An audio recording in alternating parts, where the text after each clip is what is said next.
Now I'm happy to introduce our speaker. Professor Brian McAllister Linn is recently retired from Texas A&M University. He is the author of 6 books on American military history, including Elvis's Army, War GIs, and the Atomic Battlefield, and Guardians of Empire, the U.S. Army and the Pacific, 1902 to 1940, both of which received distinguished writing awards from the Foundation. He's also given numerous international lectures, been awarded fellowships, and held visiting professorships at the U.S. Army War College, the University of Birmingham, the American Academy in Berlin, and the National University of Singapore. And just last year, he received the Society for Military History's Samuel Eliot Morrison Prize for Lifetime Achievement. And tonight, he will trace the origin and evolution of the Army's transformation towards atomic war. Thank you for joining us, sir. Thank you very much. I'd like to thank the Army Historical Foundation for its long and continued support of Army historians, especially Matt Seelinger, if he's still around, and you, Kathleen. Today I'm going to talk about the Army's preparation for atomic warfare during the Cold War, and it's going to be based primarily on 2 books that I've written, one of them being Elvis's Army, and the other one, which just appeared this year, Real Soldiering, the U.S. Army in the Aftermath of War. Can I get the next slide, please? So the question is, why bother studying the atomic army? And that's not an untypical question, because most U.S. Army history is about warfare. And people study peacetime military forces largely to identify the individuals or the doctrines or the organizations or the technologies that were going to be decisive in later wars. For example, many people studied air-land battle and the air-land battle army of the 1980s, mainly to trace the origins of the victory over Iraq in the first Gulf War. Well, the atomic army never fought the war it was supposed to fight. So the obvious question is, why bother studying it? And I'm going to give you a few answers. One of them, as you know, the Chief of Staff, General Randy George, is committed to building an army for the future and responding to the 2 great challenges of China and Russia. And this vision is being implemented in a variety of initiatives, from General Rainey and the Future Command's concept of war to transformation in contact. And it's a constantly shifting environment, exciting, but also pretty traumatic at times. And in that type of environment, it's often useful for the people to study the Army's past transformation initiatives as a guidance of what went right, what went wrong. In my mind, the Army's never made a more significant effort at transformation in doctrine, organization, personnel, material, policy, training, education, public relations, you name it, in its entire history than it tried to do in the 1950s. So as I say, studying this, the greatest transformation in some ways, can teach military officers about transformation's benefits, costs, and both seen and unforeseen consequences. A second issue deals with sort of social questions. There's a great deal of discussion, has been for many years, on recruiting shortages and the disinclination of young Americans to enlist in or remain in the armed forces. And a great deal of discussion about the 1%, and some advocates, I think, even want to restore conscription. Well, the Atomic Army is the first and only sustained American peacetime army that was built on the short service conscript soldier. And I can't think of a better way of learning about the consequences of the draft than actually studying an army that was a drafty army. Third, there's a great deal of discussion on whether the U.S. Army should remain a general purpose force, or specialized to fight in Europe, or specialized to fight the Far East. And I think the other thing with the Atomic Army is you can sort of get an idea of the dangers and the good things of building an army to confront the enemy you want to fight, perhaps not anticipating the enemy you actually are going to fight. So who's in this? Well, at the top, we have Jimi Hendrix. In the middle, Willie Mays. And at the bottom, I'm going to talk about John Eisenhower later. All were members of the Atomic Army. This is the most ethnically, culturally, educationally, regionally, culturally, diverse military force perhaps the United States has ever fielded. And I think it's interesting that during the entire time he served as president, Dwight D. Eisenhower's son, John Eisenhower, was in an Army uniform.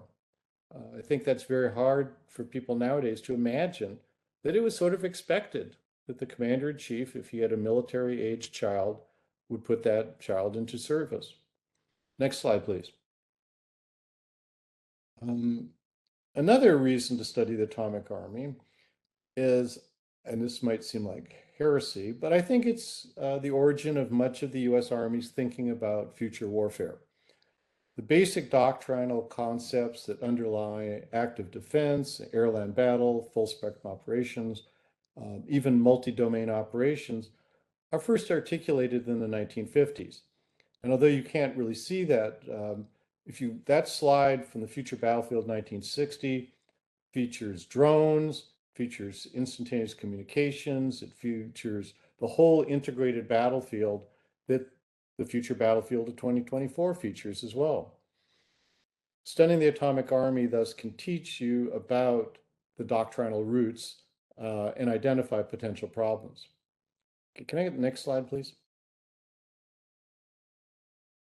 So the decade after the end of World War II, and particularly the Korean War, was a period of enormous anxiety and soul searching in the US Army. People again think that today is unique, but in fact, the 50s were very traumatic because you had the former, Army Chief of Staff as the new Commander in Chief. And he, in many ways, had a military policy that some people regarded as distinctly un-Army. His new look was a strategy based on what was called massive retaliation, in which strategic nuclear weapons were going to be used almost not the first course, but were the ultimate threat for general war. And this massive retaliation and strategic nuclear weapons made the Air Force and the Navy very attractive, but gave the Army with very little mission except perhaps to serve as a tripwire in Europe and Asia. And under Eisenhower, the Army suffered a huge drawdown. That as under his administration, the Army cut its strength by almost 50%. It was almost halved. Well, Chief of Staff Maxwell Taylor was convinced that the Army had to adapt to the atomic age or face obsolescence. He's not the first person, he's certainly not the last to say if you don't like transformation, you'll like irrelevance even less. He did this in two ways. First of all, he tried to undermine massive retaliation. And the second was he tried to create a mission for the Army that could supplant massive retaliation. He proposed to sell the Army, and this is his concepts. He was a master of public relations, or at least interested in public relations. But he was going to sell the Army to the American people as a new, modern, atomic age force. And to do that, he had to reject the World War II GI image and create a new image of a modern, technically sophisticated, combat-ready, space-age army. Next slide, please. Now, Taylor's justification for transformation was premised on being able to wage what became known as tactical atomic war or limited atomic war.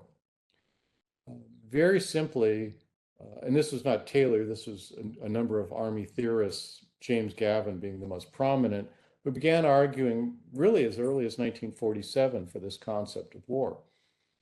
Essentially, what they argued was that massive retaliation and general war was a bluff, that no American president would unleash the nation's nuclear arsenal if the consequences were the destruction of American cities by Soviet intercontinental ballistic missiles.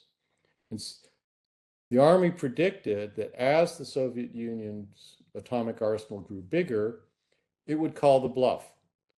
And the powerful Red Army would roll across the German border into the Federal Republic of Germany, and the United States would have the choice of either striking back at Soviet cities and risking the annihilation of its own cities, or bombing the territory of its NATO allies, or accepting the communization of Europe, and with it, the end of the loss of the Cold War. Now, these images are all taken from Army televisions or briefings. And what they do is give you an illustration of how the Army envisioned the Soviet threat. First of all, they estimated it in terms of mass, 2,500,000 people. And they pointed out that the Army forces in Europe were less than 10% of that. The second thing is that they emphasized that the Soviet Union was growing and improving its military technology every day. It was improving its tanks, it's improving its rockets, its missiles, and so forth. So it's not just mass, it's also materiel and quality as well as quantity. But that by itself was not enough. Okay? You had to convince the American people, the president, and Congress that the Army could resolve that problem. And can we get the next slide, please?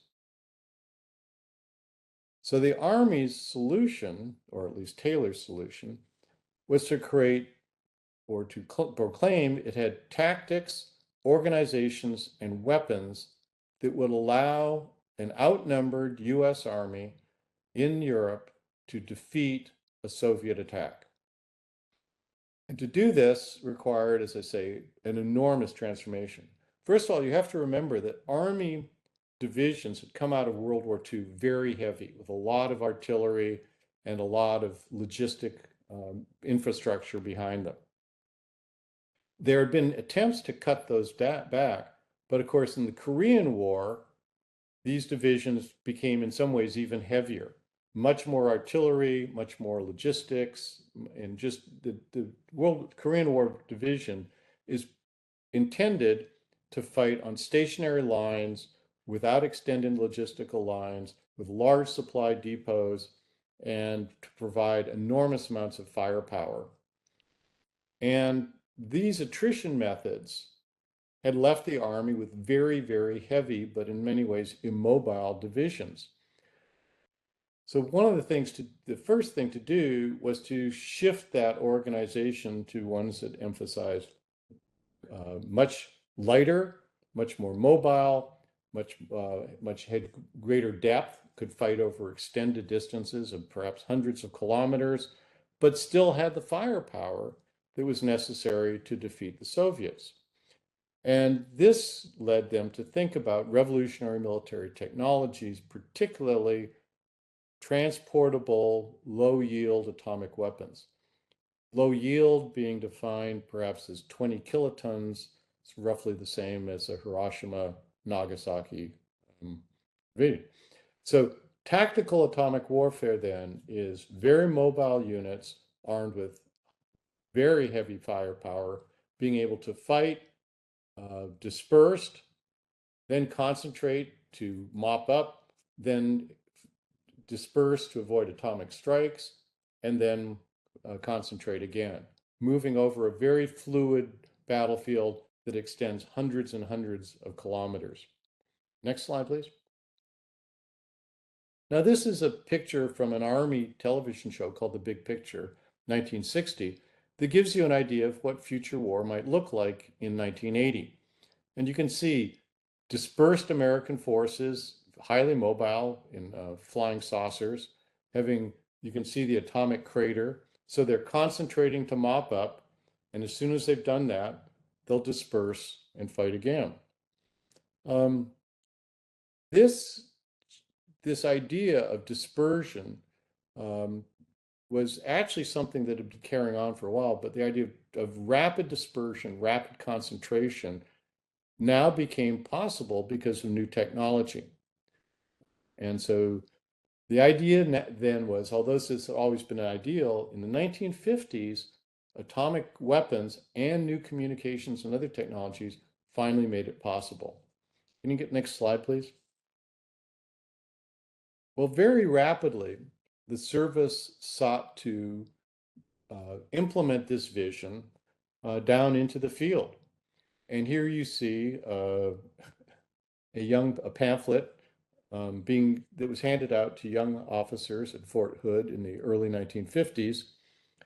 And you notice, for example, the preponderance of, at that time, very advanced technologies, that this features a rocket, a helicopter, a brand new tank, but it also has elements of anachronism.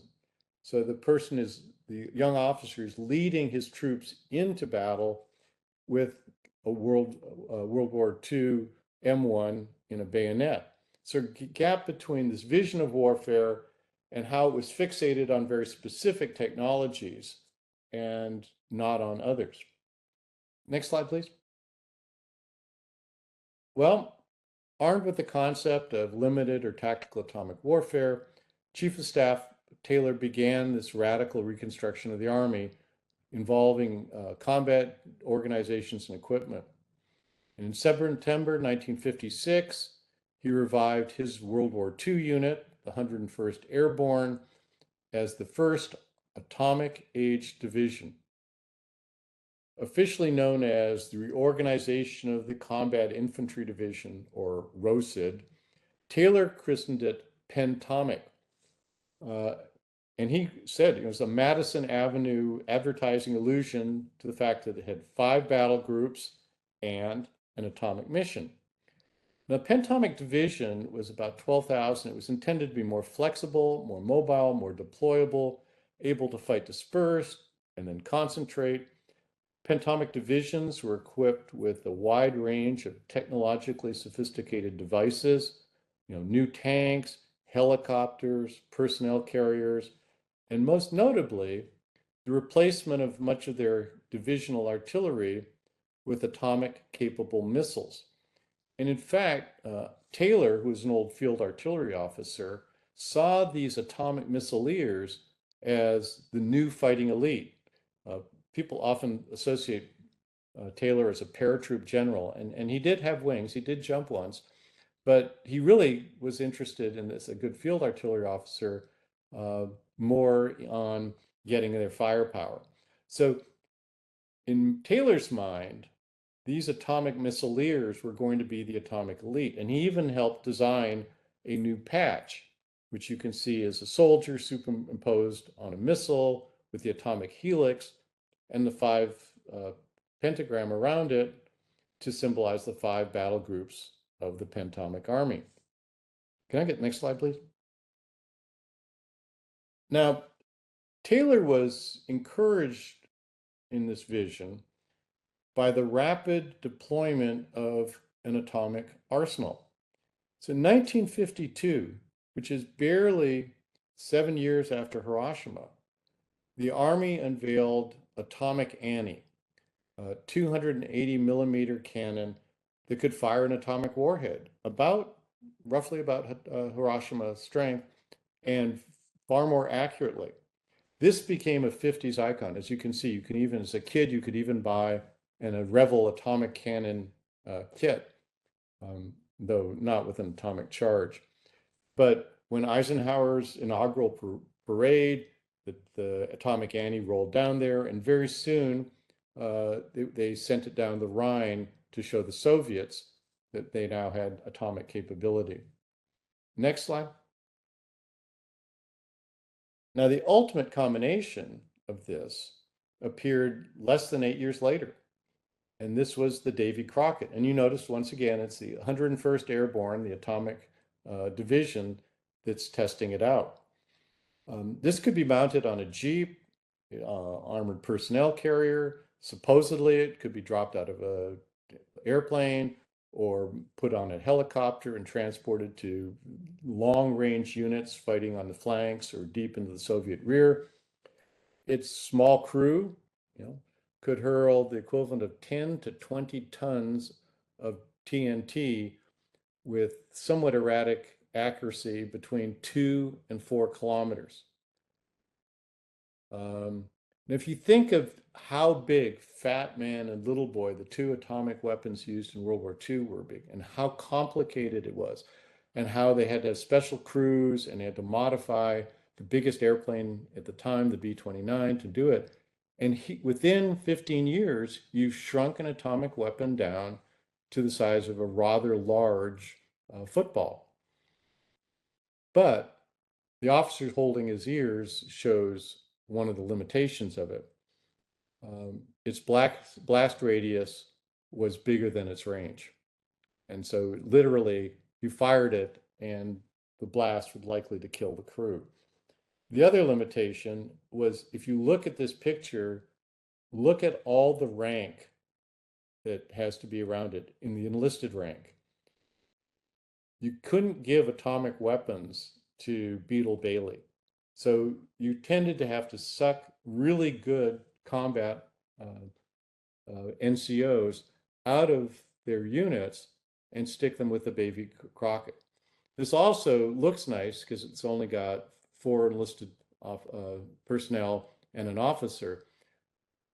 But that unit took over 100 supporting personnel, transport security, transport logistics, atomic compliance, and so forth, all of which had to come out of those light battle groups. Next picture, please, or next slide. Well, it's important to recognize that the Atomic Annie and the Davy Crockett were just seen as temporary because the Army felt that by 1980, it would have an array of much more technologically sophisticated weapons that could fight atomic war. I'm not sure what this is, but it is from a briefing around 1960 to show what the Army was going to be able to field by the 1970s. Next slide. And this picture from the same briefing shows Army 80, and this is what the battlefield of the future looks like.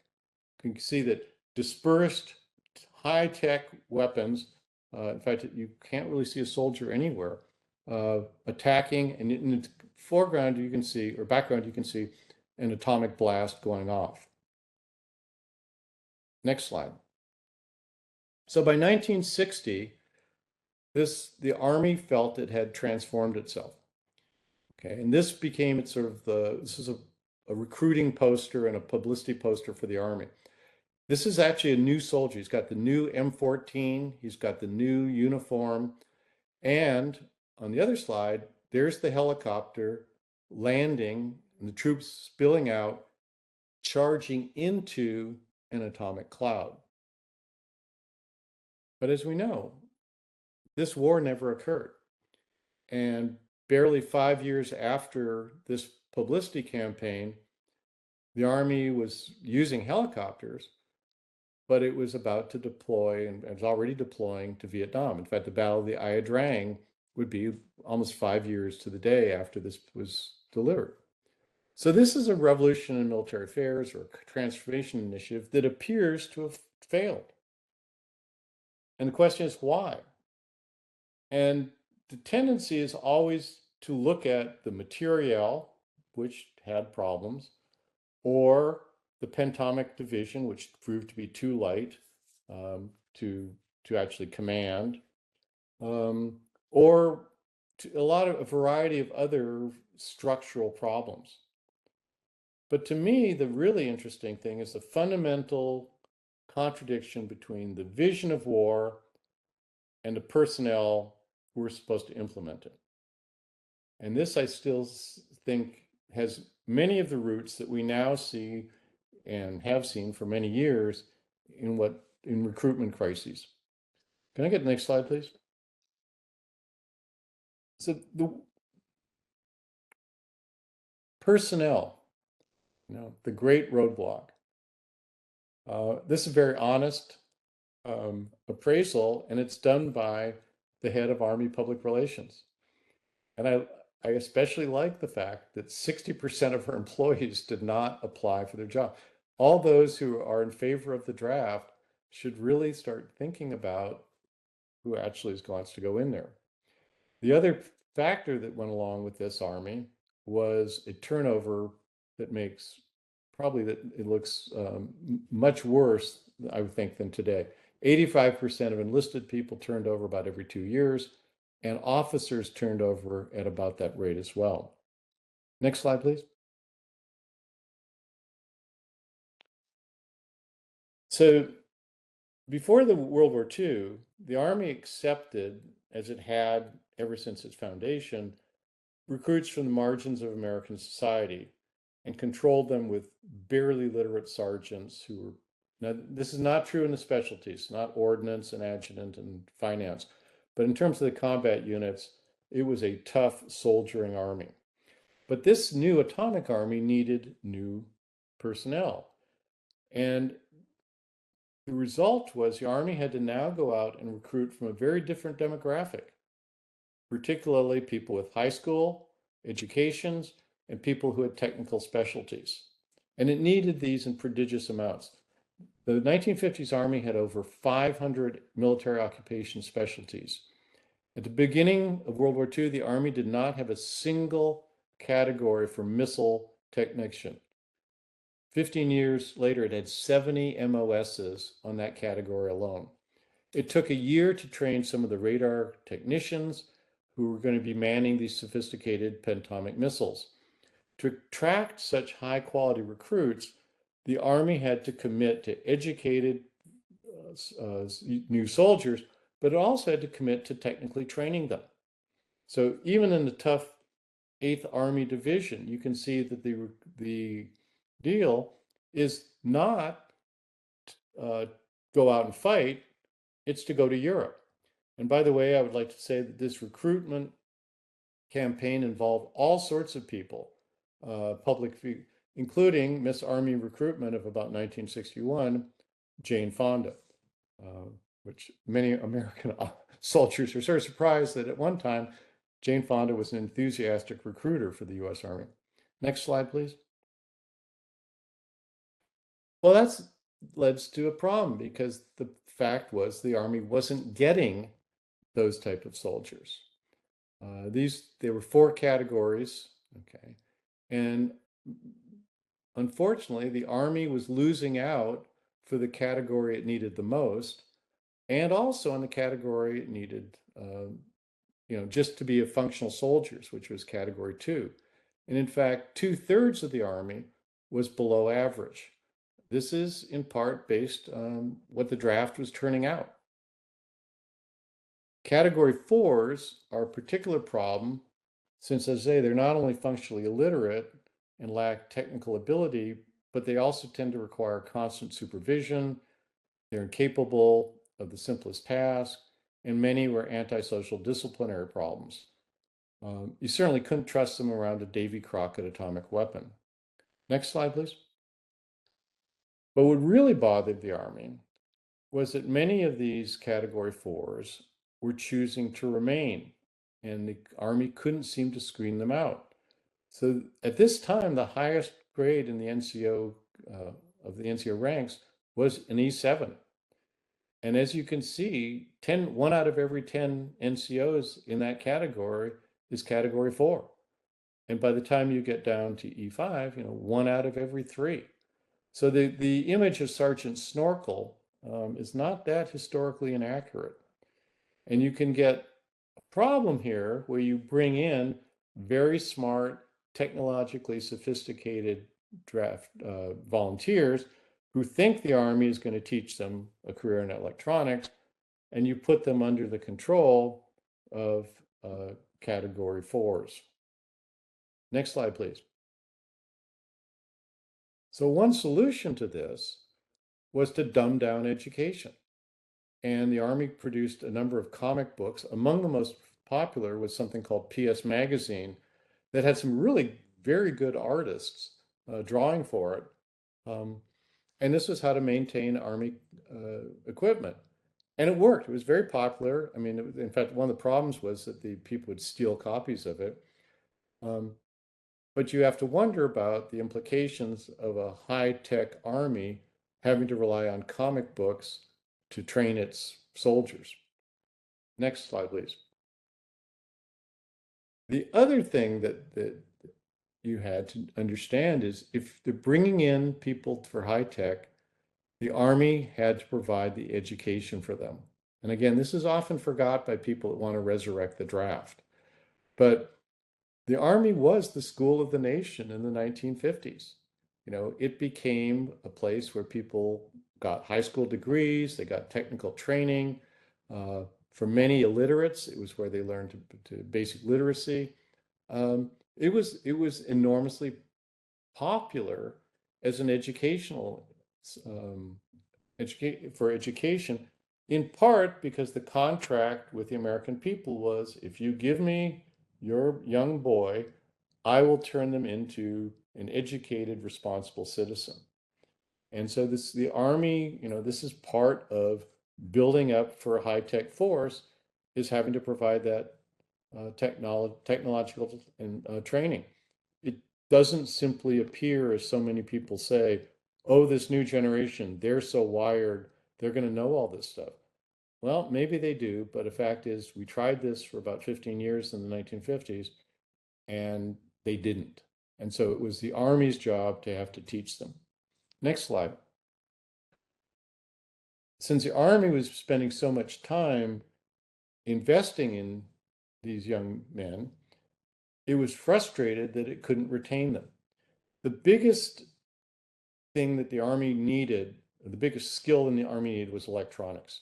And that was the most competitive. Okay, the Air Force, the Navy, less the Marines, and the Army were all going after people that had electronics. You needed them for communications, for missiles, for all sorts of stuff. And yet, you probably needed about 1 out of every 3 of those people who you had committed perhaps a year, perhaps almost 2 years of training to stay in. Okay, so that would keep a group of educated, smart, technically sophisticated NCOs that you could continue to promote, who could help train the next generation. But as you can see, at its best, the Army was achieving less than half of what it wanted. Even the average reenlistment rate, which they wanted to be about 40%, was rarely that. It was usually about half that. Who was reenlisting were the people that could actually be trained very quickly as draftees. Those who were in transportation and food service and so forth. And again, for those of you who advocate the draft, you will see that at only 1 year were the reenlistment rates for the draftees in any way acceptable. The draftees, for the most part, simply refused to reenlist. Next slide.